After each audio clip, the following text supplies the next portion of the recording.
तो बच्चों, मैं मुर्तजा आलम आपका स्वागत करता हूं अपनी इस वीडियो में। साथ ही ईश्वर से कामना करता हूं, प्रार्थना करता हूं आप सबकी कुशलता की। आज का हमारा विषय है हिंदी व्याकरण, और हमने हिंदी व्याकरण से आज जो चुना है वो है पद, पदबंध तथा पद परिचय। आज हम इस पर बात करेंगे। क्लास 10वीं के विषय में है ये। आइए एक एक करके हम इनके बारे में जानते और समझते हैं।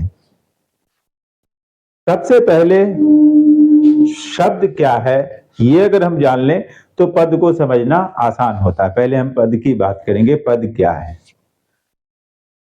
स्वतंत्र रूप से सार्थक ध्वनि के समूह को हम शब्द कहते हैं, या उसे हम इस तरह से भी कह सकते हैं कि शब्दों के वर्णों के या ध्वनि के सार्थक समूह को शब्द कहते हैं। जैसे नदी, आकाश, पर्वत, ये स्वतंत्र हैं, अभी ये शब्द कहलाएंगे। किंतु जब इनका प्रयोग किसी वाक्य में कर लिया जाएगा तब ये पद का रूप धारण कर लेंगे। ध्वनि के स्वतंत्र एवं सार्थक समूह को शब्द कहते हैं, जैसे नदी, आकाश, पर्वत आदि। अब इन्हीं से पद बनेगा। शब्द से ही पद बनते हैं, लेकिन पद और शब्द में अंतर इतना है कि शब्द अकेले होते हैं, लेकिन पद कोई जरूरी नहीं कि अकेला हो, वो एक से ज्यादा, एक से अधिक भी हो सकते हैं। पद जब शब्दों का वाक्य में प्रयोग होता है तो यही शब्द पद बन जाता है। जब तक ये स्वतंत्र है, नदी, आकाश, पर्वत, इसी तरह के बाकी शब्द, घर, घोड़ा, ये तब तक ये शब्द है। लेकिन जब इनका प्रयोग किसी वाक्य में कर लिया जाता है तब ये शब्द उस वाक्य के पद का रूप धारण कर लेता है। जैसे नदी बहती है, आकाश नीला है, ये इसके पद हो गए। अब पद के बाद हम आगे बढ़ते हैं पदबंध की तरफ। हमारा असल में आज का विषय पदबंध और पद परिचय है। पद और शब्द को इसलिए जानना जरूरी है ताकि हम पदबंध को समझ सकें। जिस तरह से अंग्रेजी में फ्रेज होता है, वैसे ही हिंदी व्याकरण में पदबंध होते हैं, जिन्हें हम वाक्यांश भी कह सकते हैं, क्योंकि ये एक पूर्ण वाक्य नहीं होता है, ये पूर्ण अर्थ नहीं देता है, ये वाक्य का एक अंश मात्र होता है, इसलिए इसे हम वाक्यांश भी कहते हैं। पदबंध, इसका मुख्य कार्य वाक्य को स्पष्ट, सार्थक एवं प्रभावकारी बनाना है। यानी वाक्य के अर्थ को स्पष्ट करना, वाक्य को प्रभावकारी बनाना और वाक्य के आशय को स्पष्ट करना, इसका कार्य होता है, पदबंध का कार्य होता है। हम इसे वाक्यांश भी कहते हैं क्योंकि यह पूरा वाक्य ना होकर केवल उसका एक भाग होता है। जैसे मैंने यहाँ एक उदाहरण दिया है, जैसे रमेश अत्यंत सुशील एवं परिश्रमी है। यहां मैंने जो अंडरलाइन किया है, अत्यंत सुशील एवं परिश्रमी, ये है पदबंध, जो कि पूर्ण वाक्य नहीं है, वाक्य का एक अंश है, लेकिन ये इसके लिए जरूरी होता है ताकि ये इसको स्पष्ट करे, सार्थक करे, प्रभावकारी बनाए, तभी हमें रमेश और है का अर्थ भी समझ में आएगा। रमेश यहां पर ये विशेषण पदबंध के तौर पे आया है। अब हम पदबंध की व्याकरण की दृष्टि में जो परिभाषा है उसको जानने की कोशिश करते हैं।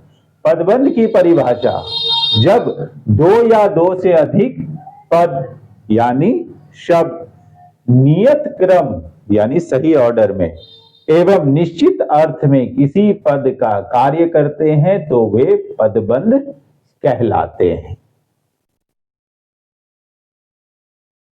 पदबंध की विशेषता क्या है वो भी देख लेते हैं। पदबंध एक वाक्यांश होता है, न कि पूरा वाक्य। जैसे यहां हमने देखा इस वाक्य का ये अंश है, पूरा वाक्य नहीं है।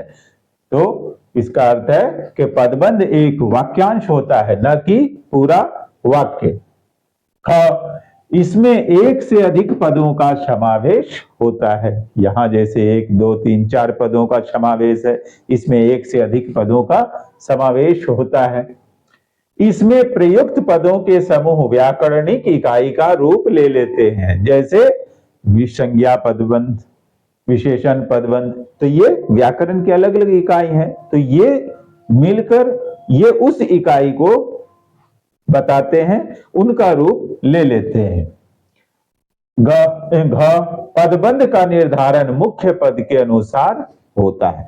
अब वो पदबंध संज्ञा पदबंध है, क्रिया पदबंध है, कैसा है, ये उसके मुख्य पद पे निर्भर करता है। उसी के अनुसार हम उसे संज्ञा पदबंध, सर्वनाम पदबंध या क्रिया पदबंध के तौर पे अंगा, प्रत्येक पदबंध में एक मुख्य पद तथा दूसरा उस पर आश्रित पद होता है। तो ये तो पदबंध की विशेषता है। अब हम पदबंध के भेद को देखते हैं, कितने तरह के पदबंध होते हैं। सबसे पहले संज्ञा पदबंध, जैसा कि नाम से ही स्पष्ट है, इसमें संज्ञा रहता है। जो पदबंध किसी वाक्य में संज्ञा का कार्य करता है, संज्ञा पदबंध कहलाता है। उदाहरण के लिए, 2 ताकतवर आदमी इस मेज को उठा सकेंगे। इस पूरे वाक्य में जो ये मैंने रेखांकित किया हुआ है, 2 ताकतवर आदमी, ये संज्ञा का कार्य कर रहा है, इसलिए हम इन्हें संज्ञा पदबंध कहेंगे। आगे देखते हैं, दशरथ पुत्र राम ने रावण को मारा। यहां दशरथ पुत्र राम ये संज्ञा का कार्य कर रहा है, तो हम इसे संज्ञा पदबंध के तौर पे जानेंगे। आगे देखते हैं, आकाश में उड़ता गुब्बारा फट गया। यहां पर आकाश में उड़ता गुब्बारा ये संज्ञा पदबंध है, क्योंकि ये संज्ञा का कार्य। अगला है विशेषण पदबंध। जो संज्ञा अथवा सर्वनाम की खूबी बताता हुआ वाक्य में विशेषण का कार्य करता है, हम उन्हें विशेषण पदबंध के तौर पे जानते हैं। जैसे यहां उदाहरण के लिए लीजिए, वह बहुत सुंदर कविता लिखता है। वह बहुत सुंदर कविता लिखता है, तो यहां पर बहुत सुंदर ये 2 शब्दों से बना हुआ पदबंध जो है, ये विशेषण पदबंध है। उस घर के कोने में लगा पेड़, ये विशेषण पदबंध है, क्योंकि ये खूबी को बता रहा है। उस घर के कोने में लगा पेड़ आम का है। तो अब हम अगला देखते हैं, तो वो अगला आता है सर्वनाम पदबंध। जैसा कि नाम से ही स्पष्ट है, इसमें ये पदबंध सर्वनाम का कार्य करते हैं। वह पदबंध जो वाक्य में सर्वनाम का कार्य करे, सर्वनाम पदबंध कहलाता है। उदाहरण के लिए, हमारे देश के नेताओं में कुछ नेता अच्छे हैं। इसमें रेखांकित पद देश के नेताओं में कुछ सर्वनाम को स्पष्ट कर रहे हैं, तो ये सर्वनाम पदबंध है। ऐसे ही अगले में, शरारत करने वाले छात्रों में से कुछ पकड़े गए। छात्रों में से कुछ, ये इसमें आ जाएंगे। विरोध करने वाले लोगों में से कोई नहीं बोला। विरोध करने वाले लोगों में से कोई नहीं, ये रेखांकित पद, ये सर्वनाम पदबंध हो गए। अगला है क्रिया पदबंध। वह पदबंध जो अनेक क्रियाओं से मिलकर बना है। अनेक क्रियाओं से मिलकर बना है, लेकिन इसमें एक चीज ध्यान देने योग्य बात है, वो ये कि इसमें पहले आएगा मुख्य क्रिया, उसके बाद सहायक क्रिया आएंगे। क्रिया पदबंध कहलाता है। इसमें मुख्य क्रिया पहले तथा बाद में अन्य क्रिया मिलकर समग्र इकाई का रूप लेती है। मुख्य क्रिया और उनके साथ सहायक क्रिया, ये सभी मिलकर क्रिया पदबंध के इकाई के रूप में जाने जाते हैं। वह विद्यालय से सीधे घर आया होगा, तो ये रेखांकित पद आया होगा, क्रिया पद को पदबंध है। दादी हमें कहानियां सुनाती रहती हैं, इस वाक्य में सुनाती रहती है पदबंध है, वो क्रिया पदबंध है। बच्चे मैदान में खेल रहे हैं। अब इसमें एक चीज और ध्यान देने हैं, आया मुख्य क्रिया है, फिर सहायक है, सुनाती मुख्य क्रिया है, फिर रहती है, खेल मुख्य क्रिया है, फिर उसके बाद सहायक क्रिया है। अगला है क्रिया विशेषण पदबंध। जब वाक्य में क्रिया की विशेषता बताने वाले पद हो तो वे क्रिया विशेषण पदबंध कहलाते हैं। जैसे आज गाड़ी बहुत जल्दी आ गई, तो इसमें बहुत जल्दी क्रिया की विशेषता यानी गाड़ी के जल्दी आने को बता रहा है, तो ये क्रिया विशेषण पदबंध है। पक्षी पिंजरे के अंदर बैठा है, तो यहां पर पिंजरे के अंदर ये क्रिया विशेषण पदबंध है, स्थानवाचक क्रिया को संबोधित कर रहा है। मैं इस माह के अंत तक आ जाऊंगा, यहां इस माह के अंत तक ये कालवाचक क्रिया विशेषण को संबोधित कर रहा है, तो ये सभी क्रिया विशेषण पदबंध है। तो हमने पदबंध के भेद, पदबंध की विशेषता, पदबंध इनके बारे में अभी जाना। अब हम चलते चलते ये भी देख लें कि संज्ञा पदबंध और विशेषण पदबंध में क्या अंतर है, क्योंकि कई बार छात्र इस जगह पर आकर थोड़ा भ्रमित हो जाते हैं। संज्ञा पदबंध में संज्ञा के पहले आने वाले पदबंध प्रायः विशेषण पदबंध होते हैं। संज्ञा के पहले आने वाले पदबंध प्रायः विशेषण पदबंध होते हैं।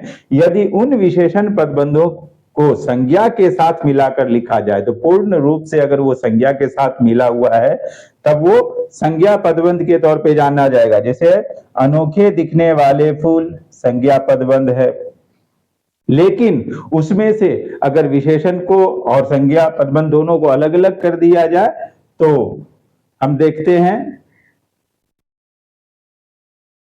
मिलाकर लिखा जाए तो विशेषण पदबंध कहलाते हैं। जैसे अनोखे दिखने वाले फूल हर जगह नहीं होते, इसमें अनोखे दिखने वाले फूल संज्ञा पदबंध है, लेकिन इसी में से अगर अनोखे दिखने वाले को अलग कर दिया जाए तो वो संज्ञा पदबंध ना होके क्या होगा, विशेषण पदबंध हो जाएगा।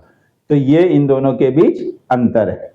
तो हमने अभी जो भी हमने बात किया वो शब्द से पद कैसे बनता है, पद से पदबंध कैसे बनता है, पदबंध के विशेषताएं, उनके भेद, इनके बारे में बात किया तथा पदबंध, संज्ञा पदबंध एवं विशेषण के अंतर को देखा। अब हम बात करने जा रहे हैं पद परिचय के बारे में। ये भी 10वीं कक्षा के सिलेबस की चीज है।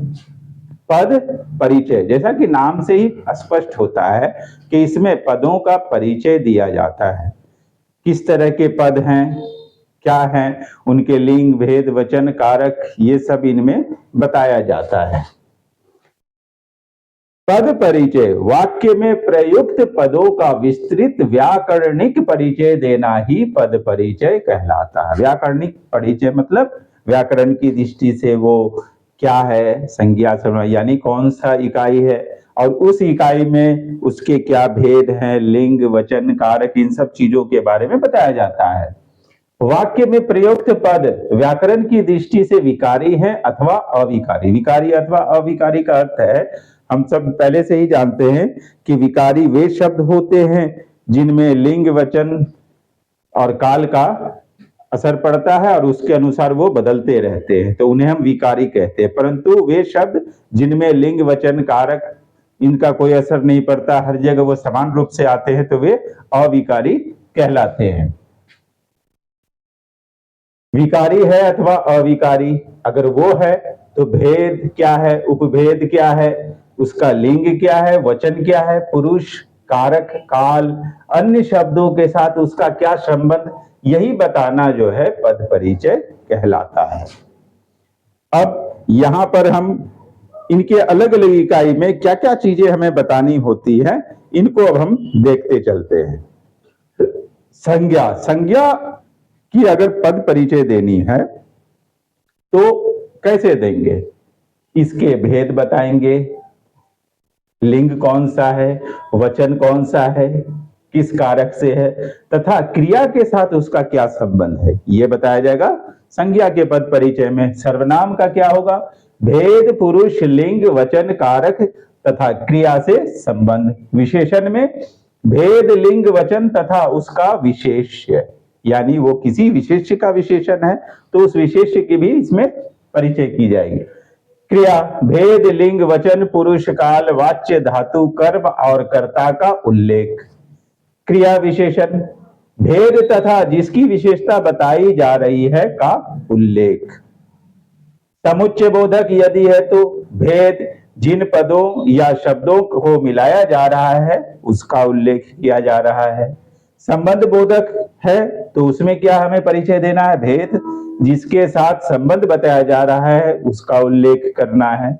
विस्मयादि बोधक में, विस्मयादि बोधक में आमतौर पे क्या होते हैं? हर्ष यानी खुशी के भाव होते हैं, शोक यानी दुख होता है, घृणा, विस्मय आदि किसी एक भाव का निर्देश होता है। अभी हम इनके कुछ उदाहरणों को कर कर देखेंगे तो और भी अधिक। आइए अब हम कुछ उदाहरण को करके देखते हैं किस तरह से इनके पद परिचय दिए जाते हैं।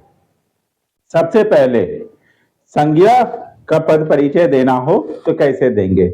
एक वाक्य है, लंका में राम ने बाणों से रावण को मारा।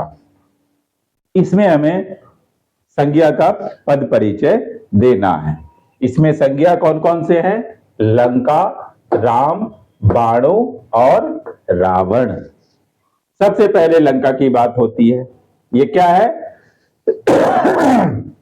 लंका संज्ञा है और व्यक्तिवाचक संज्ञा है, पुल्लिंग है, एक वचन में है और कर्ता कारक के रूप में है।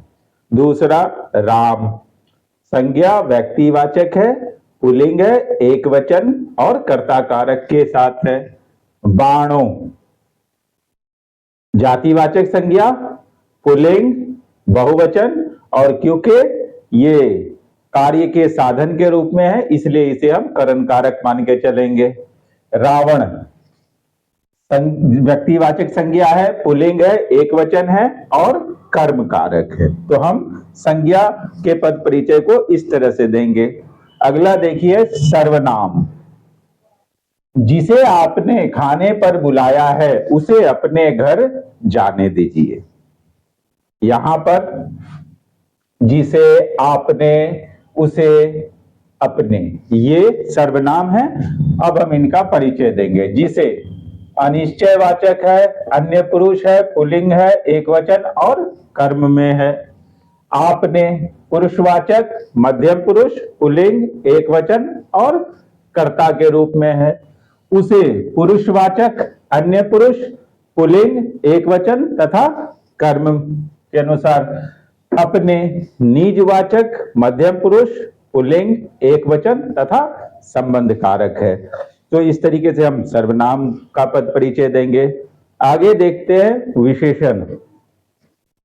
यहां पर वाक्य है, ये तीन मूर्तियां बहुत कीमती हैं। यहां पर तीन, बहुत और कीमती, ये विशेषण है। इनके अब परिचय देने हैं। तीन संख्यावाची विशेषण है, पुल्लिंग है, बहुवचन है और मूर्तियां इसका विशेष्य है।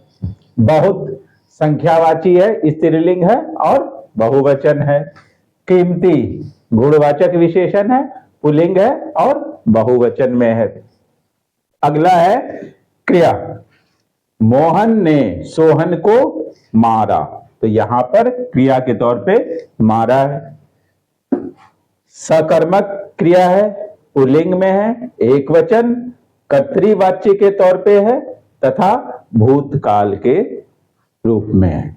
तो ये तो चार विकारी है।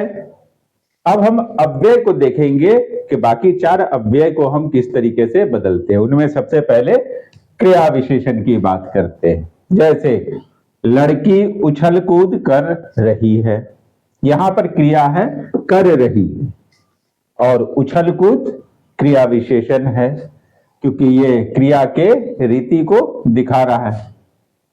उछल कूद तो ये रीतिवाचक क्रिया विशेषण है जो क्रिया कर रही है की विशेषता बता रहे। इसके बाद आगे बढ़ते हैं तो हमारे सामने आता है संबंध बोधक। पेड़ के नीचे चिड़िया बैठी है, यहां पर के नीचे संबंध बोधक है। के नीचे संबंध बोधक जो पेड़ तथा चिड़िया के संबंध को बता रहे। आगे हम देखते हैं समुच्चय बोधक। दिल्ली अथवा कोटा में पढ़ना ठीक है, यहां पर अथवा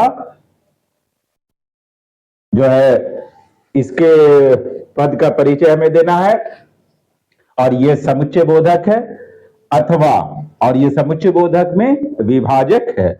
विभाजक समुच्चय बोधक अव्यय तथा दिल्ली एवं कोटा के मध्य विभाजक संबंध बना रहा है। तो इस तरीके से हम समुच्चय बोधक को भी बता सकते हैं। और अंत में देखते हैं यदि कोई विस्मयादि बोधक हो तो वहां पर हम कैसे करेंगे। विस्मयादि बोधक, वाह कितना सुंदर बगीचा है, ठीक मैं रोज आऊंगा। इसमें वाह और ठीक ये दो विस्मयादि बोधक शब्द है। वाह विस्मयादि बोधक है जो हर्षोल्लास को दर्शा रहा है।